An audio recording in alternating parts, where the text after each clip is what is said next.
네, 어제 좋으셨나요, 여러분? 지루하지 않으셨나요? 제가 돌아가면서 많이 좀 스스로 성찰을 했는데 너무 길지 않았던가 뭐 이런 고민도 해보고 근데 한마디로 실력 있는 교회였다라는 생각이 들었고요. 오늘도 여러분과 함께 이 시간 나누는 게 너무 기대가 됐고 행복합니다. 우리 에드먼튼 제일장로교회 와서 어, 제가 목요일 원래는 한 6시 반쯤 도착하는 일정이었는데 갑자기 비행기 하나가 캔슬되는 바람에 이제 리라우팅이 돼가지고 한 10시가 조금 지나서 들어왔습니다. 밤에. 그리고 금요일 정신부터 우리 성도님 가정들을 좀 만나게 됐는데 식사 때마다 이렇게 한 가정씩 또 오늘 저녁 식사 같은 경우 이제 두 가정이 함께 그래서 제가 이 교회에 이 함께 신앙생활하는 공동체 안에 5가정을 벌써 만났어요. 5가정. 그리고 오늘 오전에는 우리 교회 이 교회 당회원들, 목사님들, 장로님들과 그리고 교육자님들하고 같이 만났었어요. 제가 짧은 시간이었지만 생각해 보니까 벌써 굉장히 많이 뵀다. 그리고 이 교회의 실력, 이 교회의 저력, 또 이 교회 성도들의 그 맑음, 이게 그냥 하는 얘기가 아니고요. 그 어느 한 번의 식사도 만만치가 않았어요. 그러니까 굉장히 많은 질문이 쏟아지고 또 이제 여러 가지 삶의 현장 속에서 복음이 어떻게 인게이지 되는지 고민하고 또 교회를 어떻게 더 잘 세워 나갈 수 있을까 고민하고 이런 모습들이 남다르다라는 생각이 들어서 우리 이세현 목사님의 목회지가 참 행복한 목회지다 이런 생각을 하게 됐습니다. 이런 역동을 지닌 교회 제가 와서 며칠이라도 함께 지내는 것이 저에게도 큰 격려이고 아마 내일 아침이 되면 저는 제 교회 제가 섬기는 교회를 무척 그리워할 겁니다. 어쩔 수 없는 그 상황인데 그럼에도 불구하고 이번에는 그 그리움이 조금은 덜할 것 같다라는 생각이 들긴 해요. 자꾸 제가 이제 쓸데없는 얘기를 하는 것 같지만 설교를 이제 여러 교회 가서 이렇게 하다 보면 성도님들과 이 눈높이를 맞추는 게 굉장히 어렵게 느껴질 때가 많습니다. 뭐 저도 좀 긴장할 수도 있고요 처음에는. 그래서 이제 어제도 그런 고민을 좀 갖고 나왔는데 이제 우리 성도님들 가정들 피드백을 이렇게 나눠 보니까 말씀 잘 소화하시고 또 좋은 질문들도 갖고 계시고 그래서 일단 그 부분에 조금 제가 좀 안도감이 생기고 예전에는 제가 이렇게 집회를 나오는 게 본교회 설교하는 것보다 더 좋았어요. 본교회는 똑같은 성도님들께 제가 거의 매주마다 다른 말씀으로 하는 게 보통 힘든 일이 아니다라고 생각을 했는데 어느 때부턴가 본교회 성도님들과 말씀 나누는 게 다른 곳에서 말씀 나누는 것보다 훨씬 더 좋아졌어요. 편해졌어요. 그게 참 희한한 느낌이에요. 근데 우리 교회에서 말씀을 나눌 때 느껴지는 어떤 편안함 또 어떤 그 성도들 한 분 한 분에 대한 연민 이런 게 이제 생겨나는데 그래서 집회를 나오면 좀 그런 마음의 고민은 있습니다. 제가 혹시 너무 겉돌지 않을까. 그래서 오늘도 그런 생각을 안 하고 나온 건 아닌데 그러나 제가 이렇게 사실 불필요한 인트로덕션을 드린 이유는 여러분 앞에 제가 노력하고 있다. 넘버 원, 넘버 투, 이 교회는 굉장히 저한테 격려가 된다. 하나님이 기뻐하실 것 같다라는 생각을 하게 됩니다. 자, 오늘은 본문이 굉장히 중요합니다. 그래서 본문을 여러분들이 이 한 줄 한 줄 풀어야 되는 좀 부분이 있기 때문에 성경을 펴놓은 상태에서 보시면 좋겠어요. 제가 PPT를 사용하기 때문에 성경 구절을 앞에 비춰드릴 수는 없고 여러분이 가지고 계신 성경을 조금 펴서 살펴보면서 말씀을 나눴으면 좋겠습니다. 오늘 사실 이 주제는 이 지혜입니다. 지혜. 여기 어리석은 허비라는 제목을 붙였는데 어제는 아름다운 허비였잖아요. 아름다운 허비. 제가 이렇게 붙여놓고 조금 아차하는 부분이 뭐냐면은 이제 허비에 여러분들이 이제 집중을 하다 보면 어제 말하는 허비는 좋은 허비인데 왜 오늘 말하는 허비는 나쁜 허비냐 이제 이렇게 반문하실 수가 있어요. 그러니까 제가 이 허비라는 단어 사용에 대해서 이것은 논리적인 사용이 아니라 문학적인 사용이다. 여러분들 그렇게 이해하시고 다른 의미를 지금 말하고 있다는 거고요. 어제는 이 여인의 정말 한마디로 놀라운 헌신을 통하여 우리에게 보여준 것은 복음 자체가 그리스도 자신의 생명을 부어주심이 얼마나 황당할 정도로 소모적인 것인가. 그 허비하심에, 그 은혜의 풍성하심에 우리가 놀랄 수밖에 없다라는 말씀을 드린 거라면, 오늘은 이제 다른 의미에서 우리가 인생을 허비해서는 안 된다. 우리의 인생이 지혜롭지 않게 사라져서는 안 된다. 그러니까 오늘은 어리석은 허비는 우리가 피해야 할 것으로, 이제 부정적인 것으로 오늘은 이제 말씀을 나누는 거예요. 그렇게 이해해 주시면 좋겠어요. 성경에 지혜를 가장 많이 다룬 책은 뭐죠? 잠언이죠, 잠언. 네, 여러분 잘 아십니다. 이렇게 지혜서라는 성경이 있죠. 우리가 그 지혜서 그러면 이제 잠언과 전도서, 거기에다 한 가지를 더한다면 욥기까지 지혜서에 들어갑니다. 그래서 욥기나 잠언이나 전도서를 볼 때 이 하나님을 경외한다는 것으로부터 출발되는 이 지혜가 어떤 것인지를 저희가 볼 수 있는데요. 그런데 이 지혜의 결정판은 어딘가라고 봤을 때 결국은 이제 잠언에 들어가 보면 지혜라는 것이 하나의 개념으로 머물지 않고 인격화되거든요. 인의화, 사람으로 나타납니다. 지혜가 처음에는 이제 여성격으로 나타납니다. 그래서 지혜가 거리 한 복판에서 외치죠. 어리석은 자들아, 지혜자인 나에게 와라. 이 소위 이 레이디 위즈덤, 이 지혜라고 하는 이름을 가진 한 레이디, 한 여성. 여기에 이제 반대되는 것이 그 지혜의 반대니까 folly죠, folly. 그러니까 어리석음으로 말할 수 있는 여인. 이 woman of folly가 등장을 합니다. 그래서 이 어리석은 여인은 아주 그 형편없는 허비의 삶으로 이끌어 가려고 하죠, 사람들을. 그래서 이 양쪽에 이 컴피링하는 목소리가 이제 들리고 있을 때 또 잠언 안에 들여다보면 초월적인 지혜의 모습이 나타나요. 그 중에 이제 창조주가 모든 것을 창조하는 그 자리에 내가 같이 있었다. 이 세상에 어떤 하나도 내가 함께 창조하지 않은 곳은 없었다. 그러니까 그것은 사실은 삼위일체 하나님의 어떤 그런 그 하나님의 그 신학적인 관점으로 봤을 때 여기서 말하는 지혜는 성자 그리스도를 의미하는 것이 아니겠는가. 그래서 사실은 이 그리스도가 이 땅에 오셨을 때 바로 이제 구약의 잠언이 언급하고 있는 그 지혜가 단순히 하나의 개념이 아니라 한 인격체로 우리 앞에 나타나셨다. 거기에서 이제 엄청난 역사적 사건이 벌어지는 거죠. 그래서 그리스도 예수를 어떻게 우리가 알 것인가라고 했을 때 그리스도의 성품으로 들어가면 저는 크게 네 가지를 볼 수 있다고 생각해요. 그리스도의 사랑, 그리스도의 믿음.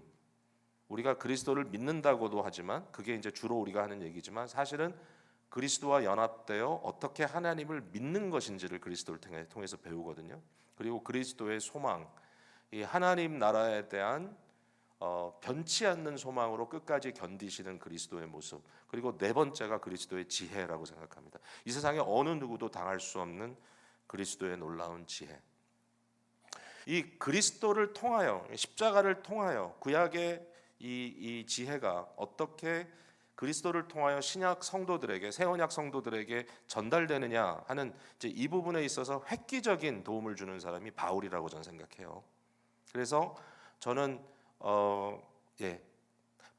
바울의 잠언서가 있다라는 생각이 들었어요. 물론 이제 신약 성경에서 잠언과 가장 비슷한 신약의 성경은 야고보입니다. 야고보에서 지혜를 많이 얘기하는데 저는 특별히 에베소서 4장과 5장, 6장에 이르기까지 여기에 이 바울의 잠언서가 등장을 한다라고 생각을 해요. 바울의 잠언서. 그래서 Pauline Proverbs라고 제가 얘기를 했는데, 자 여기에 특별히 중심이 되는 오늘 본문을 가지고 말씀을 들여다본다면 이 15절에서 18절 사이에 구약의 잠언의 구조랑 아주 흡사한 일종의 평행 구조가 등장을 한다고 봐요. 이제 그 평행 구조가 두 겹으로 등장하는 게 아니라 세 겹으로 등장을 합니다. 그러니까 이 세 가지의 이 평행선을 긋고 있는 어떤 스테이트멘트가 등장을 하는데 사실상 이것은 똑같은 얘기를 하고 있어요. 근데 다르게 설명하고 있어요. 그래서 이제 그거를 좀 봤으면 좋겠어요 오늘. 자, 한번 보세요. 자, 첫 번째 선은 이렇게 갑니다. 여기 보니까 15절에 그런즉 너희가 어떻게 행할지를 자세히 주의하여 지혜 없는 자 같이 하지 말고 오직 지혜 있는 자 같이 하여. 그렇죠? 그러니까 지혜 있는 자 같이 하지 말라. 지혜 있는 자 같이 하지 말라라는 말이 중심에 있고요. 그럼 그런 모습이 이제 세컨 파트는 어떻게 등장하냐면 세월을 아끼라라는 말로 나옵니다. 자, 지혜 있는 자 같이 지혜 없는 자 같이 하지 말라. 그리고 세월을 아끼라. 자, 그다음에 두 번째 라인은 어리석은 자가 되지 말고 17절에 반면에 오직 주의 뜻이 무엇인가 이해하라. 이렇게 이제 구조가 등장을 합니다. 그다음에 세 번째 줄은 뭐냐면 술 취하지 말라. 이는 방탕한 것이니 오직 성령으로 충만함을 받으라. 이렇게 나오고 있어요. 이 세 겹이 언뜻 보면 다른 얘기를 하는 것 같지만 여러분 첫 번째 줄을 보세요. 지혜 없는 자 같이 하지 말고 어리석은 자가 되지 말고 술 취하지 말고. 이 세 줄이 사실은 똑같은 말을 하고 있습니다. 그게 뭐냐면 어리석음에 대한 경고입니다. 어리석게 살지 말라. Do not be foolish. 예? 지혜 없는 자 같이 하지 말라. 어리석은 자가 되지 말라. 어리석은 자가 되지 말고 술 취하지 말라. 자, 여기에 그 술 취하지 말라라는 것이 어떤 의미에서 이제 그 어리석음을 말하고 있는가? 여러분 구약으로 돌아가서 바울은 랍비 중에 랍비고 정말 가말리엘 최고의 그 학교에서 공부한 이 천재고 제가 생각할 때 바울은 구약을 거의 전혀 보지 않고 인용했던 구약을 거의 암기했던 사람이라고 보면 돼요. 그러니까 여기서 바울이 쓰고 있는 글 속에는 구약의 내용들이 막 튀어나오는 거예요. 막 튀어나와요. 그리스도 중심적으로 올게나이즈가 돼가지고. 그래서 특별히 잠언에 보면은 여러분 잠언을 보면 어리석음의 심텀들이 등장을 해요. 심텀들이. 근데 그 심텀들을 보면 세 가지를 이제 크게 저희가 볼 수 있다고 저는 봤어요. 첫 번째는 술 취함, drunkenness. 술 취하지 말라. 여기 술 취한다는 말은 단순히 알코올에 취하지 말라라는 의미뿐만이 아니라 나를 취하게 함으로써 나를 어리석음으로 이끌어 갈 수 있는 그 무엇이라 할지라도 여기 포함이 된다고 생각해요. 뭐 게임 중독도 포함이 되고요. 어떤 의미에서는 그 다음에 물론 마약이나 이런 것들도 당연히 이제 들어갈 수 있을 거고요. 그러니까 뭔가 나로 하여금 정상적인 삶으로부터 이탈되도록 만드는 모든 취함, 뭐 음란한 것에 취할 수도 있고요. 그러니까 이런 것들이 전부 다 여기에 포함이 된다. 그래서 여기 이제 잠언에 보면은 아버지가 아들을 이렇게 어드레스 하잖아요. 그러니까 아버지가 여기 이제 왕으로 이제 등장을 하는데 아들을 잘 세워야 이 나라가 견고하지 않겠어요? 네? 내 부모를 공경하라. 이것이 옳으니라. 이것이 약속 있는 첫 계명이니 그 약속이 뭐죠? 네, 네가 이 땅에서 장수하리라 그랬어요. 그 말은 우리가 생각할 때는 그냥 어떻게 해서든지 오래오래 잘 사는 걸 얘기한다는 것 같은데 그 구약의 개념으로 얘기하면 십계명에 나오는 오계명의 의미는 뭐냐면 그냥 오래 산다는 의미가 아니라 이 땅에서 그랬어요. 이 땅은 뭐죠? 가나안 땅.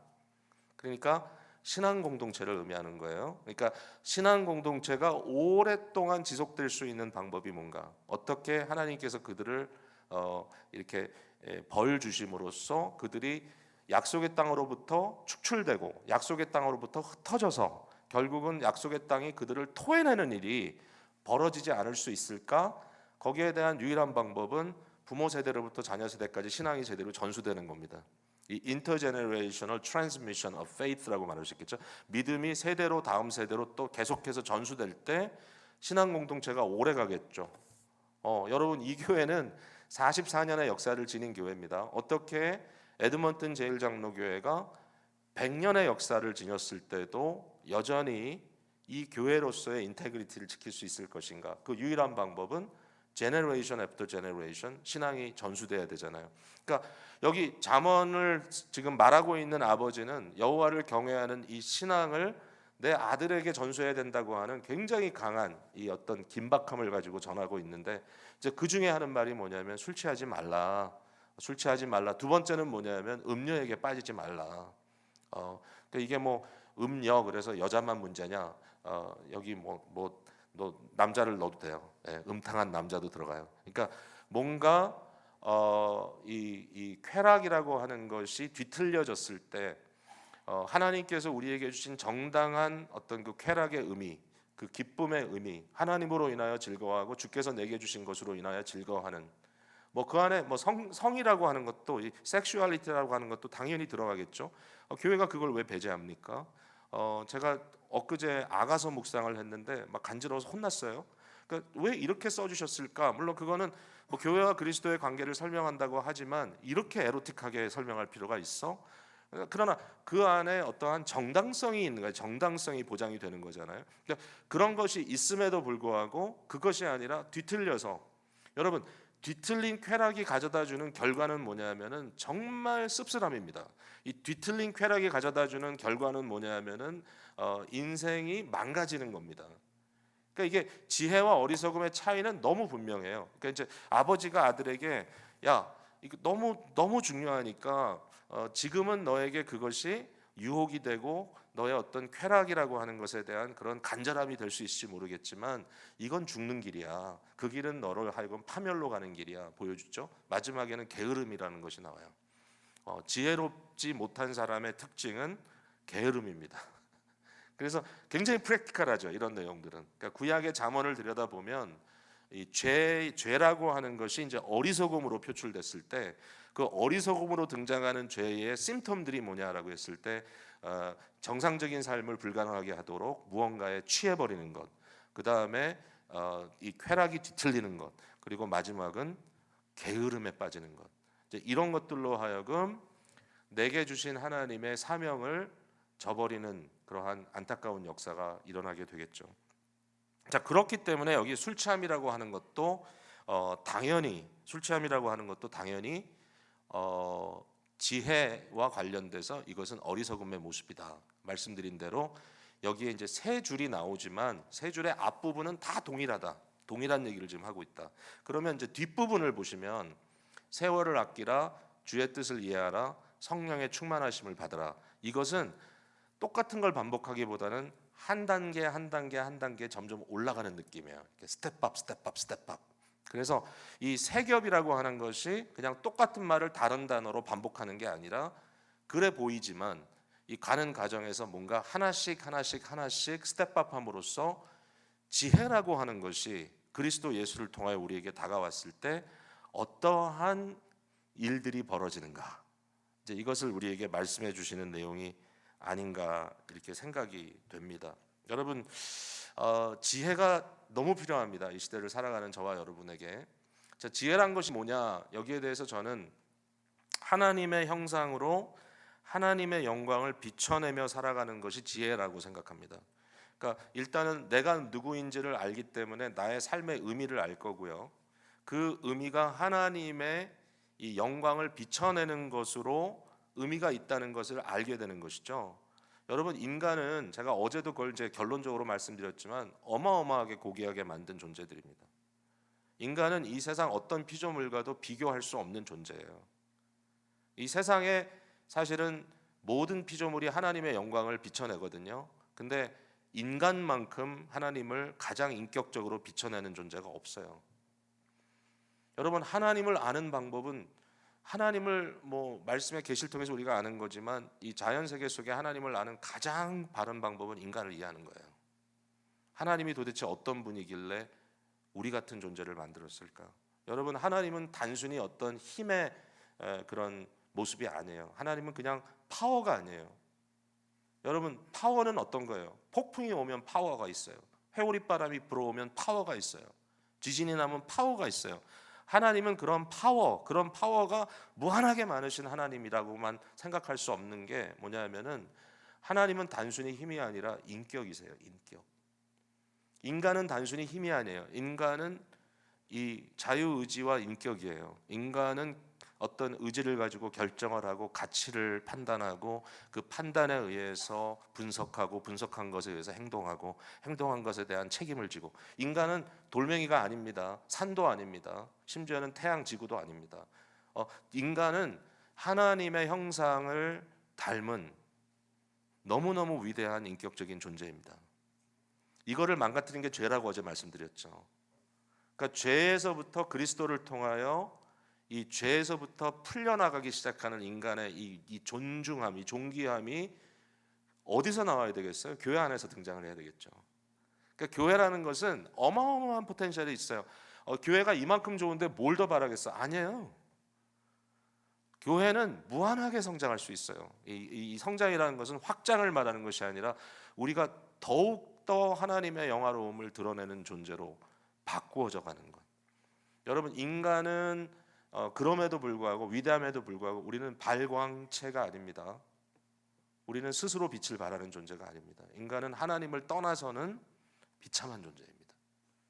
하나님의 생명을 떠나 있을 때 우리는 죽은 존재입니다. 죽은 것은 아무것도 못합니다. 죽은 것은 아무것도 못해요. 죽은 사자보다는 살아있는 파리가 더 낫다는 얘기가 있어요. 하나님의 생명으로부터 떠나 있으면 아무것도 못해요. 그러나 하나님과 연결되어 있는, 창조주와 연결되어 있는 피조물로서 이 만물의 영장인 인간의 그 포텐셜은 하나님의 복의 통로로, 하나님의 영광의 통로로, 우리는 다시 말씀드립니다. 발광체가 아니지만 우리는 반사체입니다. 근데 그게 그냥 반사체가 아니라 인격적 반사체입니다. 하나님을 인격적으로 반사해낼 수 있는 그런 존재인데요. 여러분, 하나님은 그 가치가 무한해요. 그러니까 하나님께 들어가면 이제 하나님의 형상으로 지음받을 때 나타나는 현실은 뭐냐면 진리라는 것을 알게 돼요. 진리. 여러분, 진리와 비진리는 달라요. 시대가 망가지면요, 거짓이 생산됩니다. 계속해서. 그 다음에 거짓 때문에 사람들이 혼란에 빠지고 더 이상 어떤 진리라고 하는 것을 찾아볼 수가 없는 시대가 옵니다. 이 미디어의 발전과 함께 이 거짓 가짜 뉴스와 여러 가지 기만이라고 하는 것이 끊임없이 등장하는 것이 이 시대적인 심각한 이제 문제, 어떤 이 프로블럼이 있는 지금 상황이죠. 근데 이건 뭐 기만이라는 거, 거짓이라는 건 항상 있었지만 지금은 완전히 메가폰에다가 집어넣어 가지고 막 전 세계적으로 뿌릴 수 있는 시대가 됐기 때문에 더군다나 이 시대는 진리가 너무 중요합니다. 여러분, 유튜브로 들어가면 온갖 메시지 다 들을 수 있죠. 제가 얼마 전에 분석된 거 봤는데요. 이 클릭 숫자로 해가지고 가장 많은 클릭을 가지고 있는 톱 10, 어떤 단체, 집단, 사람 했을 때 그 톱 10 중에 너무너무 안타깝게도 대다수가 이단자들입니다. 한국에 어떻게 동원을 해서 클릭을 시키는지 모르겠는데 뭐 어떻게 하는 건지 모르겠지만 막 100만, 200만 이렇게 등장을 합니다. 물론 우리가 잘 아는 목사님 중에도 설교가 몇십만씩 모니터되는 분들이 계십니다. 제가 누구라고 얘기 안 해도 아시는 분은 아실 텐데, 이제 이런 분들이 있지만 그런 분들보다 더 많이 모니터되는, 이게 몇십만의 단위가 아니라 몇백만의 단위로 가는 사람들을 보면 이단자들입니다. 이단자. 하나님의 교회, 말도 안 되는 이단들이 그런 집단적인 일들을 하고 있습니다. 그래서 여러분이 그냥 뭐 아무거나 설치해서 듣고 이랬다가는 좀 심각한 어려움에 빠질 수 있는, 왜냐하면 이게 잘 파악이 안 될 때가 있거든요. 그래서 좀 가이던스를 부탁하는 것이 굉장히 좋은 것 같아요, 저는. 어쨌든 이러한 시대에 우리가 살고 있을 때 지혜라고 하는 것은 하나님의 영광의 중요한 에스펙트인 진리를 드러내는 것이다. 그리고 선을 드러내는 것이다. 선과 악의 구분이 있고, 이 선이라고 하는 것, 하나님은 절대적인 선이시죠. 하나님을 아는 것이고 선을 아는 겁니다. 그 다음에 아름다움. 여러분, 이 아름다움의 개념도 많이 이제 뒤틀려 있습니다. 이제 어느 순간부터 물론 이제 음악이나 뭐 미술이나 이런 걸 보았을 때 그 표현하는 방법에 있어서 어떤 그 단수가 올라가다 보면 굉장히 혼란스러운 속에서도 이 아름다움을 찾는 사람이 있고, 막 엄청난 단순함 속에서도 아름다움을 찾는 사람들이 있는데, 그러나 절대적인 아름다움, 어떤 하나님이 기준이 되는 아름다움을 비껴가고 자기의 표현, 자기 어떤 속에 있는 자기 어떤 앵스트라든지 자기 어떤 이 번민이라든지 고민 같은 것을 그냥 표출해내는 자체를 아름답다고 생각하는 경우에 이 디스토션이 엄청 들어갑니다. 디스토션이, 파괴적인 디스토션. 음악에도 디스토션이 많이 들어가고, 현대 음악의 특징이죠. 그리고 미술도 굉장히 디스토션이 들어갑니다. 옛날에 우리가 보는 그런 아름다움의 모습이 아닙니다. 그래서 과연 이런 것들에 대해서 기준이 있나? 그러니까 여기 이제 뭐 미술가도 계시고 뭐 음악가도 계시면 제가 이런 얘기를 하면 되게 무식하게 들릴 수 있는데, 그럼에도 불구하고 크리스찬으로서 하나님의 나라, 하나님의 영광의 나라가 우리에게 약속하고 있는 어떤 진선미의 가치에 대해서 그렇게 인간 중심적으로 모든 것을 재해석해서는 안 되는 부분이 있을 거다라는 생각을 적어도 갖고 있어야 됩니다. 절대성을. 그래서 이런 것들을 비춰내며 살아가는 것, 그러니까 이마고대 하나님의 형상으로서 지음받은 인간으로서 살아가는 것이 지혜고, 물론 하나님의 형상으로서의 최고봉이신 그리스도, 그분이 지혜의 주체가 되실 수밖에 없는 거죠. 자, 제가 오늘 페이스가 되게 여유 있네요. 2시간 갈 것 같은데, 아닙니다. 제가 또 말씀 여러분 긴장하면 안 되니까, 제가 무슨 일이 있어도 9시에는 마치도록 하겠습니다. 뭐 기도 시간은 목사님이 얼마든지 길게 하셔도 되겠지만, 그러니까 너무 긴장 마시고 1시간은 안 넘어가도록 애를 쓰겠습니다. 자, 어쨌든 그런데 예수 그리스도를 여러분이 보시려면 조금 앞에 가서 보셔야 돼요. 그러니까 4장으로 가셔가지고요, 4장 22절을 한번 보세요. 4장 22절 에베소서, 여기에 이렇게 써 있습니다. 우리 같이 한번 읽어볼까요? 시작. 너희는 유혹의 욕심을 따라 썩어져가는 구습을 따르는 옛사람을 벗어버리고 오직 너희의 심령이 새롭게 되어 하나님을 따라 의와 진리의 거룩함으로 지으심을 받은 새 사람을 입으라. 여기에 그 좀 전에 말씀드렸던 진선미도 나오죠. 의, 선입니다. 진리, 거룩함, 아름다움입니다. Splendor of His Holiness라는 말이 이제 구약에 등장을 하죠. 거룩은 아름다움입니다. 그래서 이 진선미가 여기 등장을 하죠. 그게 무엇으로? 하나님을 따라 지음받은, 그러니까 하나님의 형상이 여기 등장을 하죠. 이런 단어들이 다 이게 구약에서부터 넘어옵니다. 바울 사도에게.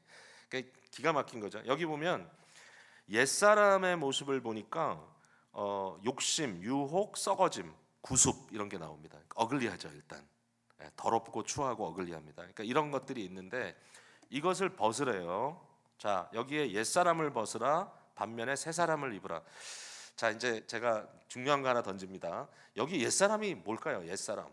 옛사람은 내 죄악된 근성을 말하는 거야.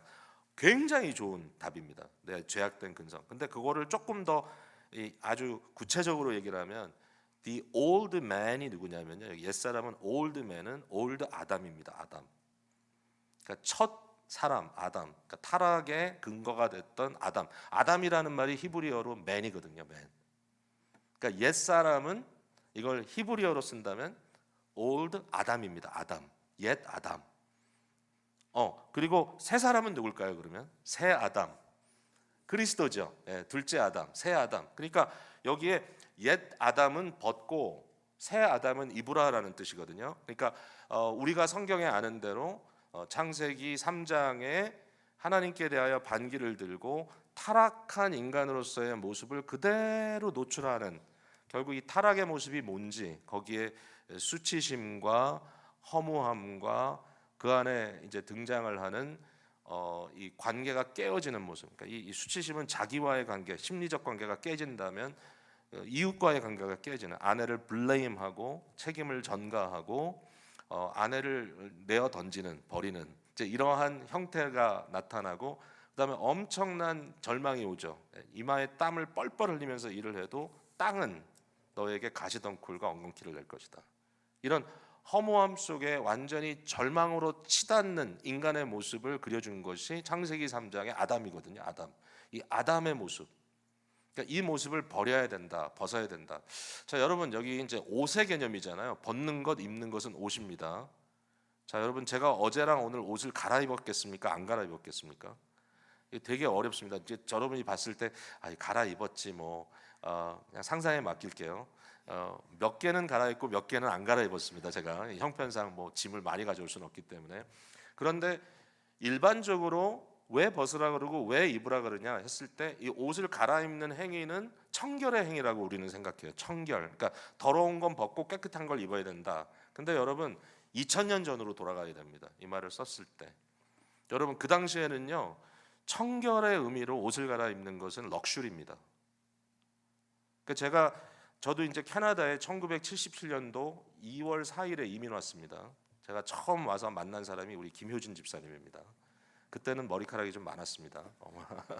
저와 동갑인 13살 나이로 만났는데 저분은 뭐 이미 캐나다 미리 이민을 와서 저보다 뭐 그때 막 영어 막 하고 그래가지고 제가 저 사람은 왜 저렇게 이상한 말을 할까?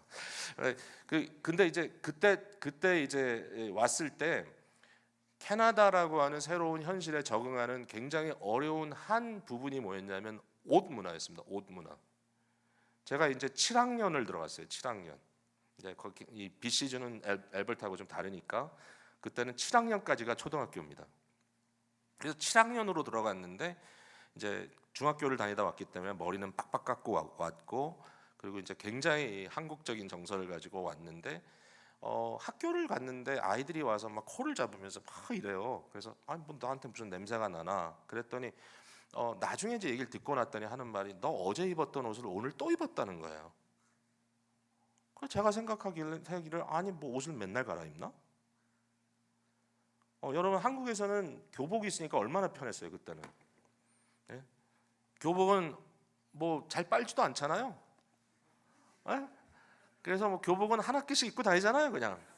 또 대부분의 교복은 뭐 시꺼멓잖아요 겨울복. 뭐 때가 묻어도 모르고 툭툭 털고 있고. 그러니까 이제 교복을 입고 다니던 그런 멘탈리티에서 이 캐나다라고 하는 새로운 이 신대륙에 와서 이제 느꼈던 처음에 느낌 뭐냐면 뭐 까다롭네 어렵네. 이제 그 다음에 알게 된 게 뭐냐면은 똑같은 옷을 빨지 않더라도 어제 입었던 것은 걸어놨다가 일주일 후에 입어야 되는 거야. 그래서 로테이션을 해야 되는구나 이제 알게 됐는데 그러나 그 개념은 뭐냐면은 청결의 개념입니다. 옷은 빨아서 다시 입어야 된다. 근데 여러분 1세기에는 그게 아니라는 말씀이야. 그러니까 여기서 말하는 건 뭐냐면은 옷이라는 것을 제가 이제 더 끌지 않고 말씀드릴게요. 여기에 옷의 개념은 신분입니다. 신분과 소속감. 그러니까 이건 어떻게 여러분이 이해하면 되냐면은 이 유니폼입니다. 유니폼. 예. 어제 두 분이 오일러즈 유니폼 입고 오셨었는데 교회 오늘 안 보이시나요? 계시는데 딴 걸 입고 오셨나? 잘 모르겠지만 그 오일러스의 유니폼을 입고 있다는 건 뭐냐면은 이 사람의 소속은 여기다라는 거잖아요. 그러니까 이제 새로운 선수가 이제 프리 에이전트가 돼가지고 이제 이렇게 팔려왔어요. 그러면은 그 사람을 이제 구단에서 리시브하는 굉장히 중요한 액션이 뭐냐면은 프레스 컨퍼런스를 하면서 유니폼을 입혀주잖아요. 자기 이름이 새겨져 있는. 그러면 그 유니폼을 입는 순간 어제의 아군이 이젠 적이 되는 거예요. 그러니까 그 개념을 가지면 되니까 아담의 옷을 벗어라 그리스도의 옷을 입으라는 것은 너희의 소속감과 너희의 정체성을 정립하라라는 겁니다. 여러분 우리가 유니폼을 입고도 헤맬 때가 있습니다. 여러분 요새는 그 축구 이런 게 되게 정교하잖아요. 축구가 뭐 옛날 축구가 아니죠. 우리가 알던 축구가 한국 선수들도 어마어마하게 잘하잖아요. 근데 그러다 보니까 이게 뭐 공이 엄청 빨라지고 패싱이 너무 샤프해지고 그러다 보니까 요새 자살골이 많이 들어가요 생각외로. 예, 수비수들이 자기 반사신경 때문에 자살골을 넣는 경우가 굉장히 많아요 요새. 예, 이번에 유로 지금 하는데도 이태리인가 어디가 자살골 넣었어요. 그 수비가 뭐 스페인하고 했나? 근데 그러니까 제가 정확하게 얘기는 하는 건 아니니까 여러분 나중에 아는 척하지 마십시오. 제가 생각이 잘 나지 않습니다. 근데 자살골을 넣었을 때 얼마나 막 힘들어합니까? 결정적인 순간에. 예. 그러니까 뭐 1대 0으로 질 수 있는데 자살골 때문에 지는 경우가 있으니까. 근데 있단 말이죠. 예. 내가 그리스도로 옷 입었지만 자살골을 넣는 행위를 할 때가 있단 말이죠. 그 안타까운 현실이죠. 그러나 적어도 우리가 그 순간에 뭘 느껴야 되냐면 이건 옳지 않지를 느껴야 되는 거예요. This is not right. 그러니까 그리스도인과 그리스도인이 아닌 사람들의 차이는 뭐냐면은 그리스도인이 아닌 사람들은 아담의 유니폼을 입고 있기 때문에 하나님을 영화롭게 하지 않고 하나님을 근심되게 하고 하나님을 거역하고 로마서 1장에 나오는 온갖 죄악의 행위로 휘말려 들어가도 그 사람들은 그냥 뭔가 막막한 양심의 가책이나 어떤 하나님의 피조물로 창조됐기 때문에 아직도 완전히 파괴되지 않은 하나님의 형상이 있기 때문에 오는 일종의 죄책감은 있을지 몰라도 그러한 마음을 뛰어넘는 이것은 정당하지 않다. 이것은 온전하지 않다. 이것은 올바른 게 아니야. 내가 빨리 돌아서야 돼. 내가 툭툭 털고 새로 시작해야 돼. 이런 마음은 없어요. 근데 그리스도인들은 그게 있어요. 그리스도인들은요, 내가 자살골 넣고 나면요, 정말 힘들어요. 예, 여러분, 목사가 얼마나 자주 죄를 질 것 같습니까? 목사 나름이겠죠. 저 같은 목사는 얼마나 자주 죄를 질 것 같습니까? 여러분, 매일 진다 그러지 마십시오. 절망합니다, 제가. 근데 죄를 질 때가 있어요. 예를 들어서 회의를 하다가도 불필요하게 제 마음에 분노를 품을 때도 있고요. 그리고 불필요한 말을 해가지고 상대를 아프게 할 때도 있어요. 그리고 뭔지 몰라도 내 마음에 있는 욕망에 대해서 내가 컨트롤을 잘 못할 때도 있어요. 예, 얼마 전에도 돈 문제에 대해서 내가 요만큼 욕심이 생기는 걸 잘라내느라고 굉장히 애를 썼던 경우가 있어요. 그러니까 그런 게 있어요, 제 마음에. 근데 이런 것들을 경험했을 때 그게 그냥 저에게 아유 뭐 이럴 수도 있지 이렇게 넘어가지를 않아요. 여러분, 제가 너무 조심스러운 게 뭐냐면은 제가 어떤 죄에 대한 의식에 사로잡혀 있을 때 그것을 일단은 조심해야 하고, 첫 번째로 그 다음에 그런 상황이 되었을 때 하나님 앞에 내가 정말 머리 숙여 무릎 꿇어 청산하지 않으면 사역이 안 돼요. 네. 설교가 안 돼요. 제 마음이 여러분이 이제 딱 보면 알아. 지금 죄 짓고 왔구나. 네. 그게 뭐냐? 평안함이 없어요. 그리고 괜히 막 사람들 소리 지르고 힘들게 해요. 설교할 때 제가 이렇게 보니까 제일 감정적으로 고조해서 설교할 때가 제가 마음에 불안감이 있을 때예요. 우리 목사님은 소리를 전혀 안 지른다고 제가 들었기 때문에 마음 놓고 지금 얘기를 하고 있는 겁니다. 이런 얘기를. 네, 근데 저는 소리를 많이 질러요. 근데 제가 보니까 좀 불안감이 있구나. 그러니까 이게 크리스찬들이 가지고 있는 생각이 달라요. 그래서 자, 길어지면 안 되니까 옛사람 아담을 벗어라 새사람 그리스도로 옷 입어라. 너희의 소속감 심령이 새로워집니다. 인사이드부터 새로워지는 거지 겉옷만 갈아입는 게 아닙니다. 그리고 하나님을 따라 하나님의 형상으로 의와 굿네스와 진리와 그 다음에 거룩함 아름다움으로 온전히 새 창조로 덧입는 새 창조로 변화되는 이러한 모습이 우리 속에 있어야 된다. 자, 그러면 이제 오늘 본문으로 다시 돌아가서 제가 처음에 보여드렸죠. 예, 세 줄이 있었는데 첫 번째는 지혜에 대한 얘기였다. 어리석게 살지 말라, 어리석게 살지 말라, 어리석게 살지 말라. 그 뒤에는 세 가지의 빌답이 있다 그랬죠. 자, 그 얘기를 이제 하고 오늘 이제 메시지를 마무리할 거예요. 네, 왜 안 넘어갈까요? 제가 껐나요? 네. 세월을 아끼라. 첫 번째는 세월을 아끼랍니다. 자, 지혜 없는 자 같이 하지 말라 오직 지혜 있는 자 같이 하여 세월을 아끼라라는 얘기를 하십니다. 이 세월을 아끼라는 말은 무슨 말일까? 지혜에 대하여 말씀하실 때 좀 전에 얘기한 대로 게으름에 대한 문제하고도 연결이 돼 있을 겁니다. 그것보다 훨씬 더 스케일이 큽니다. 우리가 잘 아는 격언 있죠. 칼페디엠이라고. 칼페디엠이라는 격언은 이게 라틴어인가요? 라틴어겠죠. 그 seize the day, 그러니까 기회를 잡으라 이런 뜻입니다. 기회를 잡으라, 기회를 놓치지 말라. 근데 영어 성경에는 이걸 어떻게 썼냐면은 세월을 아끼라는 말을 make the best use of time 이렇게 써 있고요.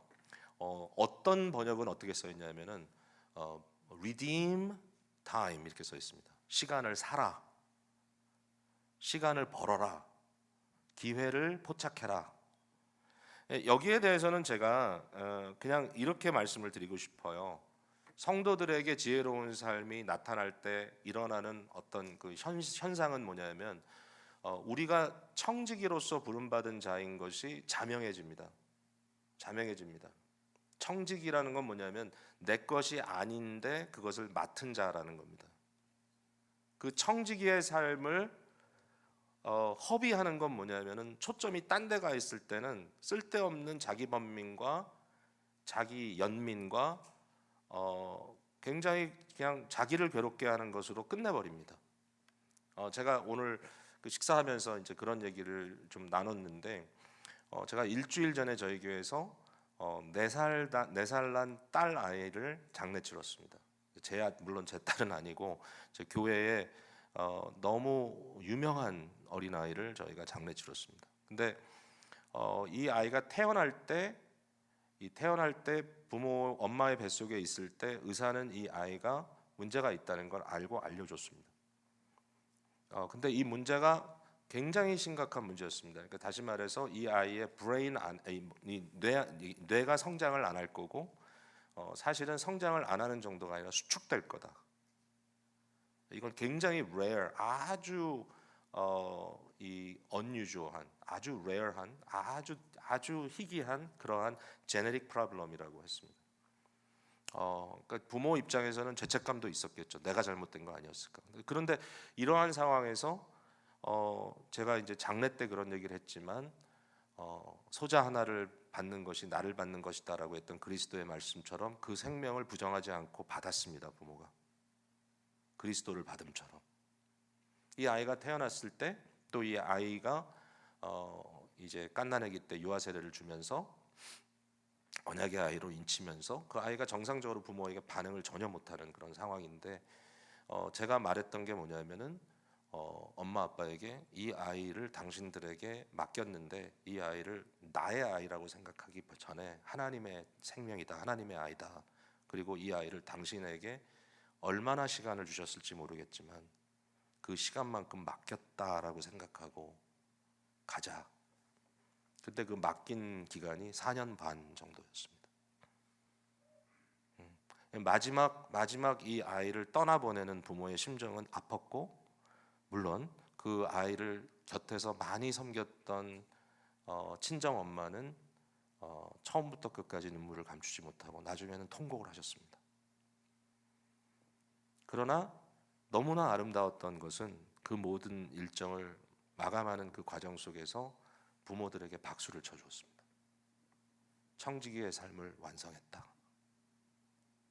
이 아이를 맡아서 네가 허비하지 않고 자기 연민에 빠져서 자기 고민하지 않고 주께서 주신 만큼의 시간을 온전히 청지기로 드렸다. 그 기회를 잡은 거죠. 칼페 디엠 한 거죠. 그러니까 이게 너무 중요하다. 우리는 그리스도의 대사입니다. 이 그리스도의 대사라는 말은 뭐냐면 교회는 이 세상의 하나님 나라의 대사관입니다. 여러분 평양에도 해외 대사관 공간들이 있습니다. 원래는 영국 대사관이 있었는데 팬데믹 때 빠졌다는 얘기를 들었는데 지금 어떻게 되는지 잘 모르겠습니다. 근데 분명히 아는 거는 스웨덴 대사관은 있습니다. 북한 같은 암흑의 땅이고 어이없는 일들이 벌어지는 곳이지만 평양에 있는 스웨덴 대사관에 들어가면 스웨덴입니다. 이 세상이 어이없는 일이 벌어지는 어이없는 땅이고, 어제도 미국에서는 쓸데없는 총격 사고로 많은 사람이 피해를 입고 죽었지만 이런 어이없는 곳에서 교회 공동체라고 하는 곳은 하나님의 나라입니다. 근데 우리는 하나님의 나라의 대사로 여기 있는 겁니다. 그게 우리의 목적이에요. 왜 우리가 존재하느냐? 하나님의 형상으로, 그냥 단순히 창조가 아니라 새 창조, 그리스도 예수 안에서 새롭게 지음받은 의와 진리와 거룩함으로, 선과 진리와 아름다움으로 하나님의 영광을 비춰내는 대사다. 어디를 가든지 이게 우리의 모습이란 말이죠. 왜 그렇게 해야 되느냐? 왜 그렇게 해야 되느냐? 때가 악하다 그랬어요. 때가 악하다. 이 time is evil, 때가 악하다는 말은 바울 사도가 즐겨하는 말입니다. 네, 현세를 보면서 바울이 악하다고 얘기하는데 디모데후서 3장 1절에 너는 이것을 알라, 디모데에게 하는 얘기죠. 목회자에게 하는 말이 말세에 고통하는 때가 이른다. 이 말세라는 말은 하나님의 나라가 본격적으로 임하기 시작함으로 사탄의 나라와 하나님의 나라가 치열하게 부딪히는 시대를 의미합니다. 여러분, 예수 그리스도께서 이 땅에 오셨을 때 왜 이렇게 귀신 들린 자가 많았는지 아세요? 네, 지금 보는 현상과는 비교할 수 없는 치열한 영적인 대립이 있죠. 왜? 하나님의 나라가 forcefully, 아주 힘있게 임하는 순간이었기 때문에 그렇습니다. 그러니까 예수 그리스도는 그의 오심으로 말미암아 하나님의 나라가 내 손앞에 있다. 천국이 네 앞에 있다라고 선언했어요. 그리고 말세를 선포한 겁니다. 마지막 때, 추수의 때. 지금 교회는 추수하고 있습니다. 말세. 그러니까 이 마지막 때는 이미 시작됐죠. 그러니까 바울 사도가 이 얘기를 할 때 여기 말세라는 말은 2000년 후를 얘기하는 건 아니에요. 지금 당장입니다. 마지막에 뭐라냐면 쾌락 사랑하기를 하나님 사랑하기보다 더하는 자들이니 얘기하면서 너가 이와 같은 자들로부터 떠나라. 그러면서 이제 거기에 너무 심각한 말을 한마디 하죠. 경건의 모양은 있으나 경건의 능력을 부인하는 자들이다. 그 말을 들어보면 너무 두려운 얘기지만 교회 안에도 이런 사람들이 있다는 얘기 아닙니까? 교회 안에도 침투해 있는 그러한 이 죄악의 권세가 교회 안에 들어오는 이 악한 말세, 고통하는 때, 이 고통한다는 말은 굉장히 violent, 굉장히 과격한 그런 때라는 건데요. 이 말세 고통하는 때의 제일 넘버원 첫 번째 심텀이 뭐냐면은 자기를 사랑하며입니다. feel auto self죠. philia 사랑하는 자기를 사랑하는 것이 얼마나 심각한. 요즘 이 시대는 뭐냐면요. sovereignty of self 자기가 절대적인 존재가 되는 시대예요. 특별히 이제 2024년을 살고 있는 우리들에게 지금 와 있는 것은 한 사람 한 사람의 자기의 어떤 이 셀프의 의미가 완벽하게 이제는 절대자가 돼버린 그러한 상황에서 지금 살아가는 시대가 됐는데 이제 여기에 진짜 두려운 게 뭐냐면은 셀프가 뭔지를 몰라요 사람들이. 내가 뭐지? 이게 정확한 정체성이 규명이 돼 있다면 문제가 없는데 그게 안 돼 있어요. 그러니까 요즘은 뭐냐면 그 셀프가 뭐냐면은 여러분 잘 들어보세요.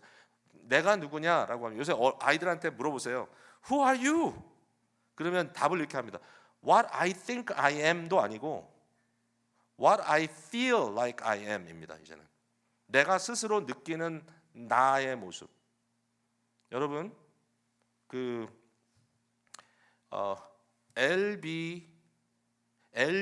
LGBTQ 등등 있잖아요. 근데 이게 지금 어떻게 되어 있냐면은 아이덴티파이가 안 돼요. 그러니까 예를 들어서 나는 어제는 L이었는데 오늘은 B야. 무슨 얘기인지 아세요? 예, 나는 예전에는 동성하는 여자였는데 지금은 나는 양성이야. 바뀌면 어떻게 되냐면 그 느낌에 따라서 그 사람을 존중해 줘야 돼요. 그대로. 어린아이건 어른이건 할 것 없어요. 그러니까 왜냐하면 어떠한 결정되어 있는 그런 객관적인 실제가 없어요. 느낌이에요. 그 순간에 내가 느끼는 것. 내가 느끼는 대로 나는 이렇게 생겨 먹었는데 생겨 먹었으면 처음부터 끝까지 하나로 줄기차게 가든지. 그러니까 옛날엔 그거라도 했단 말이죠. 그리고 자기의 권익을 따졌는데 지금은 줄기차게 가는 게 없어요. 왜냐하면 내일 바뀌면 바뀌는 대로 받아줘야 돼요. 아무도 거기에 대해서 법을 제정할 수가 없어요. 이제는. 왜냐하면 tolerate 하는 것이 유일한 법이에요. 이런 시대예요. 지금 이런 시대가 왔기 때문에 이 때가 악하다는, 이 악함이라는 것의 의미가 이제는 모든 기준이 깨져버린, 모든 사람들이 뭘 하고 있는지, 너무 인생을 허비적으로 그냥 허우적거리면서 살아가는 이 시대, 쾌락에 빠져 있는 시대, 쾌락 사랑하기를 하나님 사랑하기보다 더하는 이 시대, 이러한 문화가 교회 안에도 들어와 있는 시대. 성도들의 그 캐릭터가 내가 교회의 일원으로서 하나님의 백성으로서 언약의 백성으로서 내가 이 멤버 그리스도의 몸의 지체로서 나의 역할을 하는 것이다라는 생각이 아니라 나는 그저 하나의 소비자일 뿐인데 I'm a consumer. 내가 지금 원하는 걸 해주면 돼. 입맛에 맞고 입맛에 안 맞고 넣었다 뱉었다 거기에 대해서 무슨 말도 할 수 없는 시대. 이 교회저교회 쇼핑하고 다녀도 그건 너의 자유. 여러분 팬데믹 이후로 한 교회를 안 다니고 여러 교회 다니는 젊은이들이 많습니다. 이게 통계입니다. 통계. 두세 교회를 오늘은 어디 가지? 오늘은 어디 갈까? 뭐 이러한 형태로 가버리는 그러한 일들이 벌어지고 있는 이때 과연 우리는 지혜로운 것이 뭐냐? Seize the time. 세월을 아끼라. 할 일을 해라. 할 일을 해라. 자, 두 번째 주의 뜻을 이해하라. 주의 뜻을 이해하라. 어리석은 자가 되지 말고 오직 주의 뜻이 무엇인가를 이해하라. 여러분, 하나님의 뜻을 이해하는 것이 이제 그 다음 단계. 이거 뭐 제대로 하려면 주의 뜻을 알아야 될 거 아니에요. 근데 여기에 이제 굉장히 중요한 기독교의 데피니션들이 등장을 합니다. 우리 기독교가 믿는 하나님은 사일런트한 하나님이 아니에요. 기독교가 믿는 하나님은 말씀하시는 하나님이에요. 하나님은 말씀하세요. 말씀하셨기 때문에 우리가 이 얘기를 하고 있는 거예요. 어떤 기준에 의해서, 말씀의 기준에 의해서. 저희에게 필요한 사상은 뭐냐면 계시 의존 사상입니다. 그러니까 하나님의 말씀을 어떻게 아느냐? 내 느낌대로. 네. 아닙니다, 여러분. 하나님도 자기 느낌대로 아는 사람이 너무 많습니다, 요즘은. 네. 그래서 오늘은 이렇게, 내일은 저렇게. 오늘은 이곳, 내일은 저곳. 맘대로 가리라 하면서 가는 사람들이 많아요. 하나님에 대한 것도. 그리고 당장 뭔가 내가 지금 새로운 음성을 들어야 되겠다라고 날뛰는 사람들도 왜 이렇게 많은지. 신사도주의들도 많고 뭐 굉장히 복잡합니다. 이런 시대에 저희가 철저하게 계시 의존적, 하나님은 계시의 하나님이다. 여러분, 우리가 하나님을 어떻게 압니까? 하나님의 뜻을 어떻게 압니까? 여러분, 이 물건을 알면 말이죠. 여기 이제 컵이 있습니다. 자, 예쁜 컵이에요. 이 위에 여러분 안 보시죠? 위에 금이 들려 있는 비싼 컵이에요. 근데 이 컵을 제가 알려면 어떻게 알면 되냐면 주도권이 어디에게 있습니까? 완전히 저에게 있습니다. 이건 인격체가 아니니까 내가 이걸 뒤집어보고 엎어보고 하면서 알면 돼요. 그 주도권이 저에게 있어요. 자, 근데 제가 이 앞에 계시는 우리 형제님을 연구합니다. 그러면 주도권이 누구에게 있습니까? 주도권이 피차에게 있습니다. 피차에게. 왜냐하면은 제가 아는 만큼 알 수 있지만 그러나 속마음을 알려주지 않으면 제가 알 수가 없습니다. 그래서 주도권이 피차에게 있습니다. 자, 하나님과 우리 관계에서 내가 하나님을 알고 싶어요. 주도권이 어디 있습니까? 네, 이게 퀴즈입니다. 퀴즈. 주도권이 전적으로 하나님께 있습니다. 왜? 하나님은 알 수 없는 분이기 때문에 그렇습니다. 우리의 판단과 지혜로는 알 수 없는 분. 그러니까 심지어는 우리가 자연을 통해 안다 그래도 그것도 계시예요. 하나님의 계시. 하나님이 자기를 보여주시기 때문에 여러 가지 방편을 통해서 보여주시기 때문에 우리는 하나님을 아는 거지 내가 하나님을 마음대로 알 수가 없어요. 그래서 주도권이 하나님께 있다. 이걸 여러분이 믿으면 돼요. 그래서 우리는 사색적인 신학을 안 해요. 스페큘레이션이 아니에요. 뭔가 정확한 게 있어야 돼. 그래서 우리에게 너무 중요한 구호가 뭐냐면 하나님의 생각에 따라 생각하기. 네, 그렇죠? Thinking after God's own thoughts. Thinking after God's own thoughts. 유명한 저의 스승님 한 분께서 남기신 말씀입니다. 근데 특별히 성경이 중요합니다. 성경이. 왜냐하면 성경은 영구히 담아주신 언약적 증거입니다. 하나님의 말씀을 왜 이렇게 문자로 담아줬냐? 어떤 분은 그래요. 아니 하나님은 자유로우신데 아무 때나 아무 말 하시면 되지. 뭐하러 프린트되어 있는 글자에 매여 있느냐? 하나님이 왜 책에 매여 있느냐? 근데 여러분 이 책이 보통 책이 아니거든요.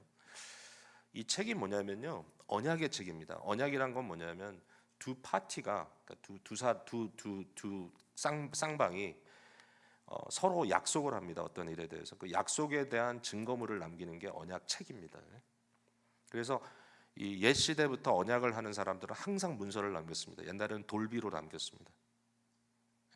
십계명을 돌비에 새긴 이유가 뭔지 아십니까? 하나님의 뜻하신 바를 돌에 새겨서 문서로 남긴 겁니다. 그걸 어디다 뒀다고요? 하나님의 슈라인에 뒀습니다. 성막에. 그게 이제 그 당시에 사람들의 관습이었습니다.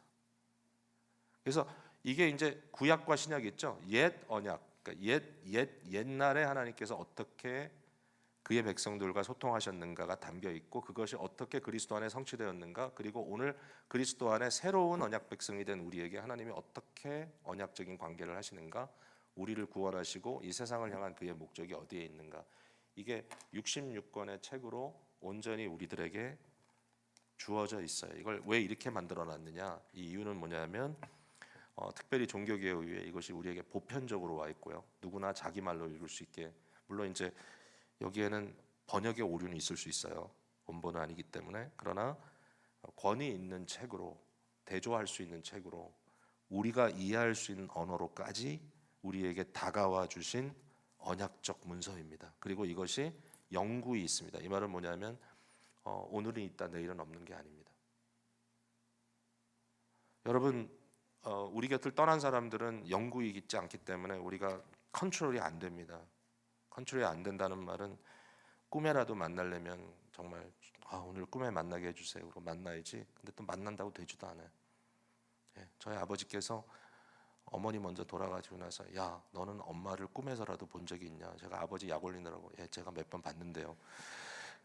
아버지께서 그래? 어떻더냐? 그래서 이제 어머니가 뭐 내 꿈에는 이렇게 이러시더라. 아버지 근데 잘 계시는데 왜 자꾸 어머니 괴롭히세요? 가만두세요. 뭐 했는데 한 번도 나한테는 꿈에 안 나타나냐? 아버지가 그러셨는데 얼마나 보고 싶었으면 아버지가 깜빡깜빡 졸다가도 눈을 뜨는 순간에 저는 아버지가 우리 어머니 이름 부르는 거는 어머님 돌아가실 때 처음 봤습니다. 우리 어머니 조남이 김자 선자 희자인데 선희잖아. 이름 선희. 여러분 옛날엔 그게 세련된 이름이에요. 선희. 근데 처음으로 아버지가 돌아가시는 어머니 손을 붙잡고 선희야 선희야 이러면서 우시는 걸 봤거든요. 제가 처음으로. 싸했죠. 마음이 진짜 힘들더라고요. 근데 아버지가 깨날 때마다 자다 깨날 때마다 선희야 그러면서 깨시는 거예요. 나중에 치매기가 조금 있으신데도 선희야 그러면서 깨시는 거예요. 제가 왜 갑자기 이 얘기를 했는지 모르겠네. 어젯밤에 제가 아버지를 봤어요. 꿈에. 너무 멋있게. 아버지한테 자랑하고 싶은데 아버지는 안 계시네요. 근데 내가 원한다고 볼 수 있는 게 아니에요. 그러나 성경은 영구히 우리에게 은혜로 주어졌기 때문에 언제든지 내가 펴서 볼 수 있어요. 이런 은혜가 어디 있어요? 하나님의 말씀은. 하나님의 말씀은 여러 형태를 갖고 있어요. 역사적입니다. 그 스타디가 필요하겠죠. 그 다음에 발전적입니다. 창세기에 보여진 것과 나중에 이사야에 보여진 것과 그 이후에 마태복음에 보여진 것과 그 이후에 요한계시록에 보여진 게 발전적으로 등장합니다. 성경 말씀은 또 여러 형태의 글로 와 있습니다. 시도 있고 지혜도 있고 역사 기록도 있고 율법도 있고 편지도 있고 바이오그래피 같은 것도 있고 묵시도 있고 다 있습니다. 그러니까 이거를 다 우리가 해석적으로 고려하면서 읽어야 되겠죠. 근데 이게 영구히 와 있으니까 그런 연구가 가능해요. 그 다음에 성경은 유기적입니다. 굉장히 다른 것들이 있죠. 그러니까 이게 성경을 책이라고 안 부르고 도서실이라고 부르는 사람도 있습니다. 왜? 한 책이 아니라 66권의 책이 들어가 있기 때문에. 그것도 맞아요. 근데 이것이 유기적으로 생명으로 연결되어 있습니다. 여러 저자가 있지만 한 분의 저자가 또 계십니다. 성령님. 그리고 그 모든 것이 그리스도 중심적으로 전개되어 있습니다. 예수님께서 부활하신 후에 제자들에게 나타나셔서 누가복음 마지막 부분에 보면 구약의 성경을 토라, 율법 그리고 선지자, 나빔 그 다음에 그 외의 모든 글들, 케투빔 이 모든 것들이 나에 대한 것이다. 예수님께서 말씀하셨습니다. 그러니까 이거를 우리가 연구하면서 볼 수 있어요. 그러니까 너무 위대하죠. 디모데후서 3장 15, 16절 말씀 너무 좋죠. 모든 성경은 하나님의 감동으로 된 것으로 하나님의 숨으로 됐단 말인데요. 이게 그냥 성경의 영감, 하나님의 영감으로 된 것이다라고 얘기를 하는 것 같은데 사실은 그런 의미보다 여기에 티오푸니토스라고 하는 단어는 굉장히 액티브한 단어거든요. 그래서 이건 성경에 담겨 있다라는 의미도 있지만 사실은 우리가 성경을 필 때마다 지금 성경을 폈잖아요. 우리가 에베소 5장 15절부터 지금 쭉 보고 있잖아요. 이걸 펴 보는 순간에 어떤 일이 생기냐면 하나님의 숨이 이것을 펴서 보고 있는 제 얼굴을 향하여 확 불어온다는 얘기입니다. 모든 성경은 하나님의 확 불어오는 숨으로 된 것으로. 네 가지의 펑션이 있죠. 티칭, 제가 손으로 이렇게 합니다. 가르침과 교훈함과 그 다음에 티칭 영어로 하죠. 티칭, 그 다음에 책망은 리뷰킹. 이것을 해라. 이것은 하면 안 돼. 너 그러면 안 돼. 그 다음에 뭐냐면 바르게 함, 코렉팅이죠. 일로 가야죠. 옳은 것, 그릇된 것을 옳은 것으로 바로 잡아야죠. 그 다음 뭐죠? 의로 교육함. 트레이닝은 뭐죠? 트레이닝은 반복입니다. 자, 다시 해볼게요. 자, 손이 제대로 가요. Teaching, rebuking, correcting, training in righteousness. 반복해서. 모든 성경은 이와 같은 역할을 해주기에 충분하다. 믿어야 돼요. 여러분, 성경 말씀이 나를 변화시킵니까? 변화시킵니다. 제가 이런 말씀드렸죠. 오늘 이야기 나누다가 제가 49살이 되는 해 심각한 공황장애에 빠져가지고 굉장히 힘들었는데, 근데 그것을 어떻게 빠져나왔느냐? 제가 신학이 나를 구원했다 그랬어요. 신학은 다른 게 아니라 하나님의 말씀이 제 삶 속에 살아 넘치는 어떤 경험들을 통해서 거짓된 감정이 말씀의 진리로 정복되는 경험을 했어요. 그러한 것들로 하여금 사는 방식을 배웠습니다. 제가. 그래서 하나님의 말씀은 우리의 인생을 바꿉니다. 아멘? 진짜예요. 진짜예요. 그러니까 우리가 평생 드릴 수 있는 인베스트가 있어요. 이게 뭐냐면은 바로 말씀에 투자하는 거예요. 돈이 들어도 공부하세요. 왜냐하면 인생을 바꿔놓기 때문에.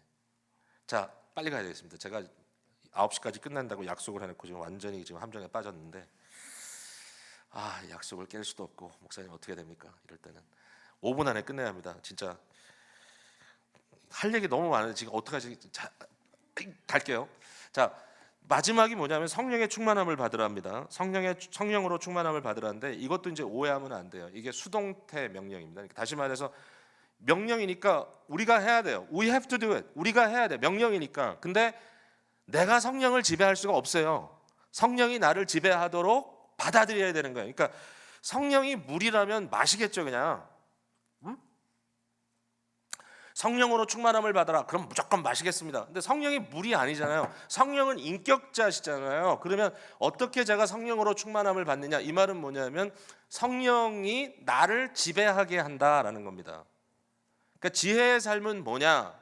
지혜의 삶은 내 자신의 정체성을 이해하고 예수 그리스도 안에 있는 새 피조물로서의 나의 그 유니폼, 나의 정체성을 확인하는 것과 아울러서 내가 하나님의 말씀에 사로잡히는 것과, 그 다음에 마지막은 뭐냐면 성령의 지배 속에 들어가는 것이다. 성령이 나를 다스림. 성령은 내재하시는데요, 이게 놀라운 일입니다. 이 그리스도께서 약속하신 겁니다. 승천하신 그리스도께서 나의 영을 너에게 보내겠다 그랬어요.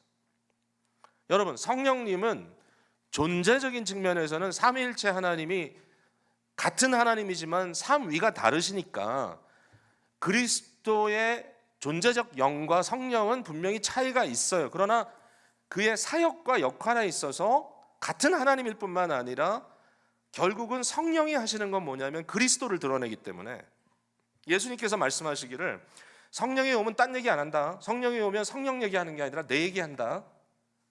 결국 내가 한 구원의 사역을 성령께서 너희들에게 낱낱이 적용할 것이다.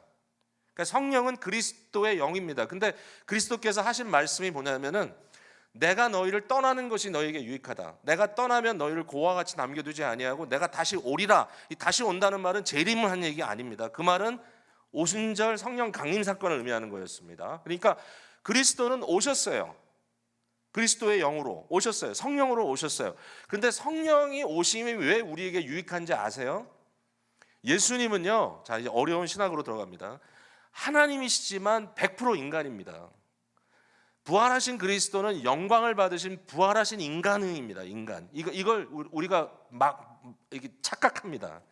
물론 하나님이시죠. 그러나 그는 하나님과 인간의 영원한 결합체입니다. 이게 말이 안 되는 현실이 지금 이 성육신 사건을 통해서 벌어진 것이고, 이와 같은 그리스도가 지금 어디 계십니까? 영광 받으신 그리스도가 하나님 보좌 우편에 천상지성소에 대제사장으로 자기 피를 뿌리며 오늘도 우리를 위하여 중보하고 계세요. 예수님은 그곳에 계세요. 로컬리. 예수님이 어디 계십니까? 내 마음에. 틀린 답입니다. 예수님은 천상에 계십니다. 그러나 그 그리스도가 그리스도의 영으로서 무소부재하신 존재로 어디에 있든지 세상을 커버하면서 역사할 수 있는 게 뭐냐면 성령의 강림인 거예요. 그래서 더 유익하다는 거예요, 우리에게. 필라델피아에도 역사가 일어나고, 에드먼튼에도 역사가 일어나고, 한국에도 역사가 일어나고, 우간다에도 역사가 일어나고, 가야나에도 역사가 일어나고. 왜냐하면 어디에 가든지 그리스도의 영이 무소부재한 형태로 역사하는 것, 무소부재란 말 아시죠? 안 계시는 곳이 없는 곳으로 역사하는 것이 뭐냐? 성령의 역사다. 이 역사가 있는 줄로 믿으시기 바랍니다. 자, 성령의 역사는 분사로 나타나는데 이 네 개의 분사로 나타납니다. 성령의 충만함을 받으라가 주 명령이면 네 개의 명령이 있습니다. 서로 화답하라, 주께 노래하라, 하나님께 감사하라, 피차 복종하라. 근데 이게 샌드위치처럼 돼 있어요. 그러니까 첫 번째와 네 번째는 나와 다른 사람에 대하여, 가운데 있는 두 개는 하나님께 대하여. 그러니까 그 샌드위치의 고기는 어디 있죠? 중간에 있죠, 중간에. 예, 밖에는 빵이 있고요. 그러니까 그런 구조예요. 그래서 주께 노래하라, 찬송하라는 것은 너희의 마음으로 하나님을 예배하라. 그 다음에 하나님께 감사하라는 것은 너희의 삶으로 하나님께 감사하라. 감사의 삶. 그러면 서로 화답하라는 건 뭐냐? 성령이 충만한 역사를 할 때 우리가 할 수 있는 지혜의 삶은 뭐냐면 피차 서로 하모니를 맞추는 것이다. 이 교회는 하모니가 있어요. 여러분, 제가 회의를 진행해야 되겠는데 저한테 5분만 더 주시기로 약속 허락하시겠습니까? 허락이요? 네, 강하시면 예 하시고요. 아니면 아니요. 네, 5분 받았습니다. 자, 여러분, 하모니라는 게 뭐냐면요. 이제 내일은 아마 찬양대가 쓰겠죠. 네, 찬양대가 좋은 찬양대는 뭐냐면 찬양대원이 다른 사람의 음성을 들어요. 내 음성만 크게 내면은 찬양대 잘 못하는 거예요. 제가 내일 들어볼 거예요, 찬양대. 네, 서로 듣고 하는지 아니면 몇몇 사람들이 괴성을 지르는지 알 거예요. 제가 어린이 합창단 있었어요. 어릴 때. 네, 한국에서 어린이 합창단. 근데 어린이 합창단에서는 남자고 여자고 이 성의 구별이 없습니다. 변성기 전이기 때문에. 근데 생소리 내면 절대로 안 됩니다. 네, 해보신 분 계시죠? 가성을 내야 됩니다. 가성. 이 팔세토로 머리로 소리를 내야 됩니다. 그래서 여기서 소리를 올리는 연습을 처음에 가서 했습니다. 생소리 했다 몇 번 맞았습니다. 네. 소리 띄워야 됩니다. 위로. 그러니까 모든 아이들이 똑같은 소리를 냅니다. 그래가지고 그 소리가 합쳐지는데 파트 음이 들어가면서 기가 막힌 하모니가 나옵니다. 이 어린 아이들의 합창단이 매력 있죠. 그런 면에서. 자, 그와 같이 성도들이 서로의 소리를 들어주면서 화답한다. 그 다음에 피차 복종하라는 건 뭐냐면 상대보다 아래에 서주라. submit. mit는 있다, 쓴다라는 뜻이고 서브는 under, submit. 밑에 서주라. 어떻게 해서 그걸 할 수 있습니까? 그리스도께 복종함으로. 피차. 그 뭐냐면 나는 너 안에 그리스도가 보여. 나는 너 안에 그리스도가 보여. 성령의 전이야. 너는 성령의 사람이야. 그래서 내가 그리스도께 복종하듯이 당신께 복종하겠어. 근데 이게 이제 윤리거든요. 기독교 윤리. 기독교 윤리가 뭐죠? 너가 받고자 하는 대로 해라. 상대에게. 이게 골든 룰이거든요. 자, 이 하우스홀드 코드가 그 다음에 아내야, 남편아, 부모야, 자녀야, 거꾸로 됐죠? 자녀야, 부모야. 그 다음에 종들아, 상전아. 그러니까 이게 하우스홀드 에틱스입니다. 가정의 윤리로라는 굉장히 구체적인 것으로 지혜가 너무나 프랙티컬하게 임하는 모습을 그려주고 있어요. 이 내용입니다. 자, 오늘 다 했어요, 제가. 그래서 새 언약 성도의 지혜로운 청지기적 삶은, 이 지혜의 삶은 말씀과 성령으로 이끄심을 받습니다. 이렇게 말씀드리고 싶고, 신의 산을 보면은 꼭 두 가지가 나옵니다. 하나님의 음성이 들리고 하나님의 임재가 있습니다. 두 번째, 광야에도 민수기 10장에 보면 은나팔 두 개와 구름 기둥이 등장합니다. 이스라엘이 어떻게 움직이냐? 은나팔이 불 때, 구름 기둥이 뜰 때 말씀과 성령, 그리고 가나안에 들어가면 율법과 성막이 작용합니다.